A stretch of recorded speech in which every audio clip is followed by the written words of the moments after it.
ரொம்ப ஒரு strict officer. அவரே இன்டர்வியூலாம் சொல்லியிருக்காருல்ல, நான் ஐம் ஹியர் டு வின் அப்படின்னு. அது ஒரு நல்ல ஆட்டிடியூட் தான். டிராவிடோட கேப்டன்சி கோச்சிங்லாம் நமக்கு தெரியும். அவர் என்னன்னாலும் டென்ஷன் ஆகாத ஒரு ஆள். அதுக்கு எக்ஸ்ட்ரீமான ஒரு கைக்கிட்ட வந்து டீமை கொண்டு போகிறாங்க. T20க்கு நிறைய புது பசங்க இருக்காங்க. டெஸ்ட் மேட்ச்சு கோலி, ரோஹித் சர்மா இவங்கெல்லாம் வந்ததுக்கப்புறம் இந்த கம்பீரோட ஆட்டிடியூடு வந்து அங்கே செட் ஆகுமா அப்படின்றது. ஏன்னா திருப்பி ஒரு கிரேக் சப்பல் மாதிரி போயிடுவாங்களோ.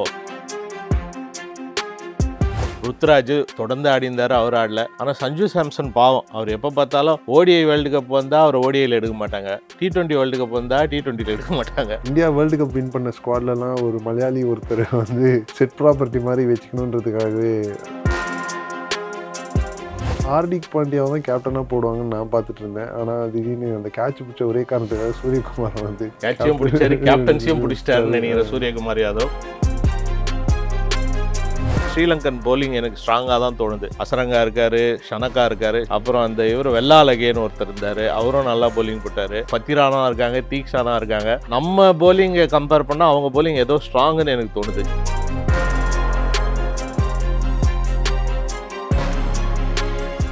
ஸோ லோகேஷ், கிரிக்கெட் யூனிவர்ஸ், அதாவது வந்து இந்தியா வேர்ல்ட் கப் ஜெயிச்சதுக்கப்புறம் நம்ம வந்து T20 சீரீஸ் இந்தியாவில் பார்த்தோன்னா எப்போவுமே கிரிக்கெட் விளையாட்டுருப்பாங்க. அதுவும் இப்போ வந்து இந்தியா ஸ்ரீலங்கா போகிறாங்க. இது வந்து நம்ம ஊரில் இந்த 100 நாள் வேலைவாய்ப்பு திட்டம் மாதிரி. ஸ்ரீலங்கா போர்டுக்கு பைசா கொடுக்கணுன்னே இந்தியா வருஷம் கண்டிப்பாக இந்த ஒன்ஸ் மோர் போகலாமா டேடி கிஷ்கிந்தா மாதிரி போயிட்டு ஸ்ரீலங்காவுக்கு போவாங்க. ஸோ மனோஜ், இந்த T20 சீரீஸில் என்னென்ன எதிர்பார்ப்பு இருக்குது?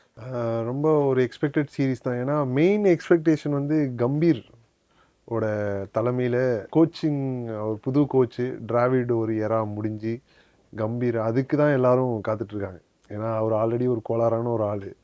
ஏன்னா கம்பீர் ஆமாம், ஒரிஜினல் கோளாரே அவர் தான். ஸோ ஏன்னா பெரிய எக்ஸ்பெக்டேஷன் இருக்குல்ல, கம்பீர் நிறைய பிரச்சனைகள் இருக்குது. கம்பீர் ப்ளஸ் தோனி அந்த பிரச்சனை, அப்புறம் கம்பீர் கோலி, ஸோ அந்த ரைவல்ரிலாம் வச்சுக்கிட்டு அவர் இப்போ கோச் ஆகிருக்காரு. அவர் ஆனால் ரீசெண்டாக அவர் ப்ரூவ் பண்ணியிருக்காரு, கேகேஆருக்கு வந்து டைட்டில் வின் பண்ணி கொடுத்துருக்காரு. பட் ஆனால் அவரும் பண்ணியிருக்காருன்னு இந்த கோலி கம்பீர் அந்த பிரச்சனை நினைச்சு அதுவும் ப்ரூவ் பண்ண ஆள் தான் அவர். ரொம்ப ஒரு ஸ்ட்ரிக்ட் ஆஃபீஸர். நான் வந்து அவரே இன்டர்வியூலாம் சொல்லியிருக்காருல்ல, நான் இங்கே யாருக்கும் ஐம் ஹியர் டு வின் அப்படின்னு. அது ஒரு நல்ல ஆட்டிடியூட் தான். ஸோ அதனால ஏன்னா டிராவிடோட கேப்டன்சி கோச்சிங்லாம் நமக்கு தெரியும். அவர் என்னன்னாலும் டென்ஷன் ஆகாத ஒரு ஆள். அதுக்கு எக்ஸ்ட்ரீமான ஒரு கைக்கிட்ட வந்து டீமை கொண்டு போகிறாங்க. ஸோ இன்ட்ரெஸ்டிங்காக இருக்கும்னு நினைக்கிறேன். பட் ஆனால் வந்து அந்த கம்பீரோட அந்த அக்ரெசிவ்னஸ் இருக்குல்ல, அதுவும் வந்து டிராவிடோட அந்த ஒரு சர்வெண்ட் லீடர்ஷிப்னு சொல்லுவாங்க. உங்களுக்கு என்ன தேவையோ நாங்கள் பண்ணி கொடுப்போம் அப்படின்னு சொல்லிட்டு டிராவிட் இருந்தார். ஆனால் ஒரு இவ்வளோ T20க்கு நிறைய புது பசங்க இருக்காங்க. ஸோ ஒரு கம்பீர் மாதிரி ஒரு என்ன சொல்கிறது, ஒரு வெட்டரன் வந்தால் பரவாயில்ல.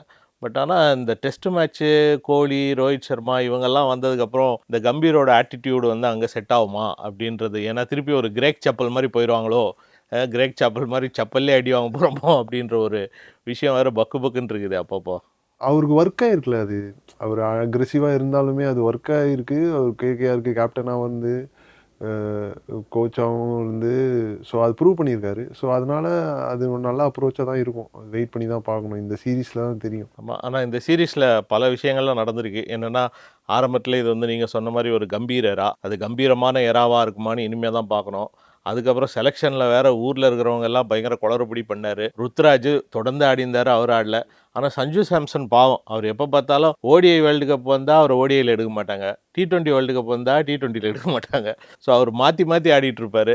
இந்தியா வேர்ல்டு கப் வின் பண்ண ஸ்குவாட்லலாம் ஒரு மலையாளி ஒருத்தர் வந்து செட் ப்ராப்பர்ட்டி மாதிரி வச்சுக்கணுன்றதுக்காகவே அந்த ஒரு ட்ரெண்டு ஒன்று இருக்குல்ல, அந்த ட்ரெண்டில் சாம்பியன்ஸ் ட்ரோஃபி வரும்போது அவர் ஓடிஐயில் எடுக்கலையே, ஓடிஐயில் எடுக்கல, T20யில் எடுத்திருக்காங்க. பட்டு பார்ப்போம்.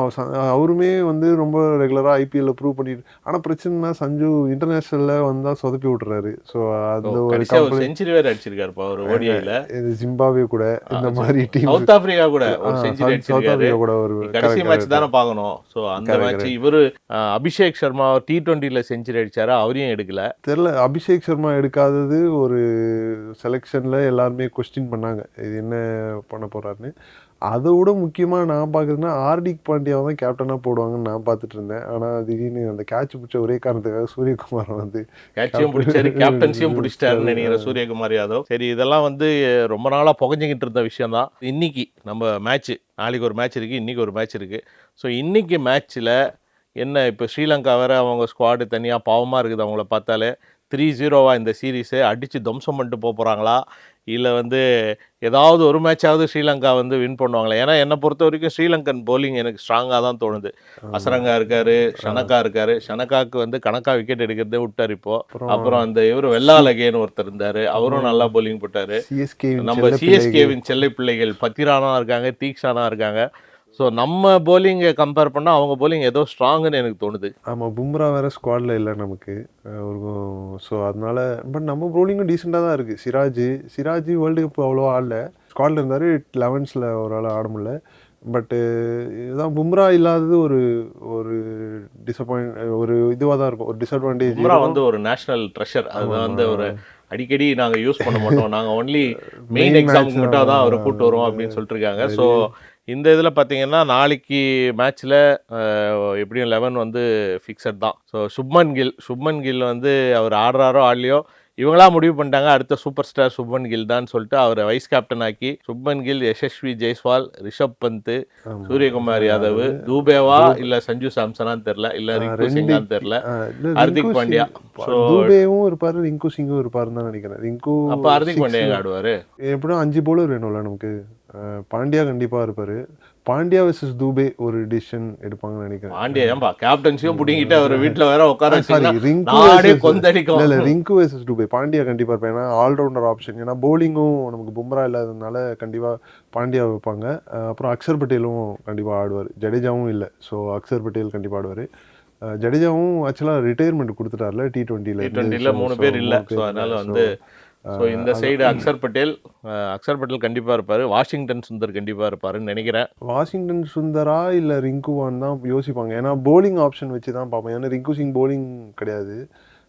பட் ரிங்கு வந்து அந்த ஃப்யூச்சருக்காக கண்டிப்பாக பார்ப்பாங்க. ஏன்னா ஒரு ஃபினிஷர் ரோல் கன்சிஸ்டண்ட்டாக பண்ணிகிட்டு இருக்காரு. ஸோ ஆல்ரெடி அவருக்கு T20 வேர்ல்டு கப் ஸ்குவாட்லேயே எடுக்கலன்னு போய் நிறைய பேர் ரிங்கு பாசறை வந்து செல்ல பிள்ளை கரெக்ட். ஸோ கேகேஆர் வேற. ஸோ அதனால ரிங்குக்கு வந்து ஒரு கண்டிப்பாக இந்த 3 மேட்சும் சான்ஸ் கிடைக்கும் தான் நினைக்கிறேன் நான். ஸோ கப்பு இந்தியாவுக்கு தான். ஆனால் இது சீரீஸ் ஈஸியாக ஜெயிச்சிருவாங்க. ஆனால் டஃப்பான சீரிஸாக இருக்கும். ஜிம்பாப்வேக்கே போய் ஃபர்ஸ்ட் மேட்ச் அடி வாங்கணும். ஸோ அதுக்கப்புறம் தான் வந்து உஷாராகி தான் மீதி மேட்ச்லாம் வந்து கொஞ்சம் கான்ஃபிடண்ட்டாக ஆட ஆரம்பித்தாங்க. ஸோ பட் ஆனால் அதுவே ஒரு பெரிய வேக்கப் காலாக இருந்திருக்கும். ஜிம்பாப்வே கூட ஃபஸ்ட்டு தோற்றதே வந்து அதுக்கப்புறம் கொஞ்சம் ஐயோ என்ன இது, ஒரு வேர்ல்டு சாம்பியன் ஆகி ஃபஸ்ட்டு மேட்ச்சே தோற்றதே வந்து ஒரு பிளாக் மார்க் மாதிரி ஆனதுக்கப்புறம் ரெகுலராக வின் பண்ண ஆரம்பிச்சிட்டாங்க. பட் ஸ்ரீலங்காவும் ஈஸியாக எடுத்துக்க மாட்டாங்க. பட் இது ஸ்குவாடும் டிஃப்ரெண்ட்டு, ஒரு ஃபுல் ஸ்ட்ரென்த். ஸ்ரீலங்கா வந்து சூப்பரான ஒரு விஷயம் பண்ணாங்க. ரீசெண்டாக அவங்களுக்கு லங்கா பிரீமியர் லீக்னு ஒன்று நினச்சில்ல, அதில் ஒரு பெரிய கப்பு டீ பாய்லர் மாதிரி ஒன்று கொடுத்துருக்காங்க. அது பட்டணத்தில் பூதத்தில் ஜெய்சங்கரும் நாகேஷும் ஒரு கப்பை தூக்கின்னு வருவாங்களே. இது என்ன பின்னாடி அவங்க ஸ்ரீலங்கா சொல்கிறாங்கன்னா, மகனா நீ எங்கேயும் போய் கப்பு ஜெயிக்க மாட்ட, இது பெரிய கப்பு நீயா வாங்கி வச்சுக்க, இதுக்கப்புறம் உனக்கு கவுண்டமணி சொல்வார் இந்த கப்பை தவிர உனக்கு எந்த கப்பும் கிடையாதுன்னு சொல்லிட்டு ஒரு பெரிய கப்பு அவர் கொடுத்துட்டாங்க. ஆறுதலாக வந்து அவங்க இந்த மேட்ச் தோத்தாலும் இல்லை ஜெயித்தாலும் சரி, அந்த கப்பையை வச்சுட்டு அநியாயத்துக்கு ஒரு கப்பு கொடுத்துருக்கானுங்க. அந்த கப்பை நீ பார்த்தேன்னா நீயே பயந்துருவ. தேய்ச்சா யாருன்னா வெளில வந்துடுவாங்களா. பட் ஆனால் அதான். ஸோ ஸ்ரீலங்காவுமே வந்து இப்போ சாண்டிமலும் திரும்ப வந்திருக்காரு. சாண்டிமலா? தினேஷ் சாண்டிமல். யார் அந்த ஒரு 2 வருஷத்துக்கு முன்னாடி பாம்பேல பாஷா என்ன பண்ணியிருந்தீங்க 2 வருஷம் என்னப்பா பண்ணியிருந்தாரு அவர் தெரியல. எல்பிஎல்ல நல்லா ஆடினாரா, நான் ஃபாலோ பண்ணல. ஸோ தெரியல எதனால கம்பேக் கொடுத்துறேன். பட் ஸ்ரீலங்காவுமே ரெகுலராகவே அவங்க ஒரு குழப்பமான ஒரு ஸ்குவாடை உருவாக்குற பிளேயர் இல்லை. நம்மள மாதிரி அபிஷேக் சர்மா, நீங்கள் பணம் இங்கே ஜாஸ்தி இருக்கு எல்லாரும் வராங்க, அங்கே பார்த்தா பிளேயர் கிடையாது. சந்திமல் 2 வருஷம் கழிச்சு சந்திமல் திருப்பி அவதாரம் எடுத்துனார். அதே மாதிரி பங்களாதேஷில் பார்த்தீங்கன்னா மஹிதி உசின், சௌமியா சர்க்கார் போய் திருப்பி வந்துட்டுருக்கானுங்க. ஸோ அதுதான் ப்ராப்ளம். என்னன்னா அவங்ககிட்ட இல்லை கன்சிஸ்டன்சி இல்லை, பணமும் இல்லை. ஸோ இந்த பிக் 3ன்னு ஆகிட்டாங்கல்ல, இந்தியா, ஆஸ்திரேலியா, இங்கிலாந்து.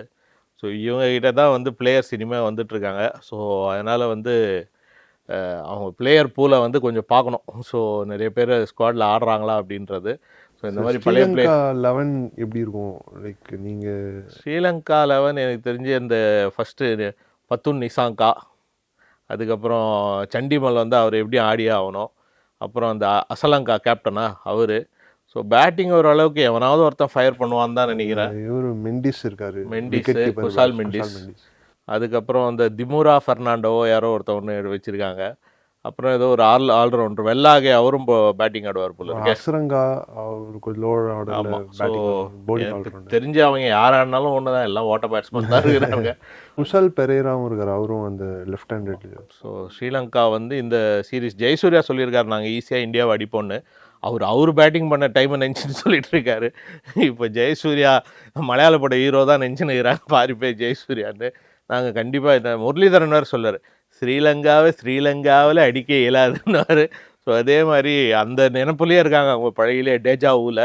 இல்லை, நம்ம இந்தியாவுமே ஸ்ரீலங்கா கூட பெரிய நல்ல ரெக்கார்டு இருக்குது. ஐ மீன் கன்சிஸ்டண்ட்டாக போர் அடித்தா அவங்கள தான் கூப்பிட்டு நம்ம அடிக்கிறது. இப்போது அதான் ஒரு திருப்பி ஒரு ரீஃபார்ம் பண்ணியிருக்காங்கல்ல. ஸோ அதனால் கடைசி தோனி கேப்டன்லேருந்து ஸ்ரீலங்காவை நம்ம டைம் பாஸ்கிட்டே அந்த வடிவேல் சொல்ல அவனை கூப்பிட்றா அவனை அடிப்போம் அப்படின்ற மாதிரி டைம் பாஸுக்கு கூப்பிட்டு அடிச்சிருந்தாங்க.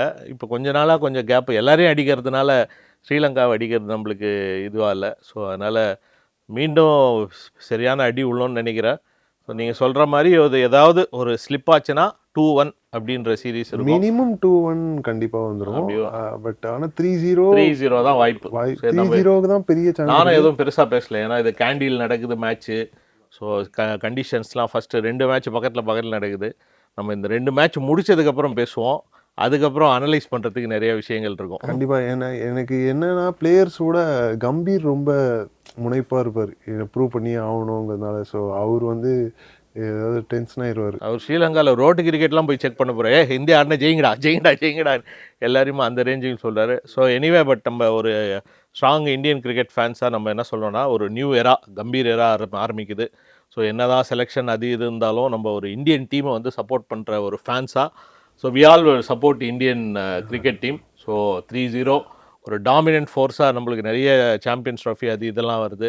ஸோ ஒரு நியூ டீமாக செட் ஆகி இது வந்து பயங்கரமாக வின் பண்ணுவாங்கன்னு நினைக்கிறேன். தேங்க்ஸ் மனோஜ், உங்களோட விஷயங்கள்லாம் நீங்கள் ஷேர் பண்ணதுக்கு.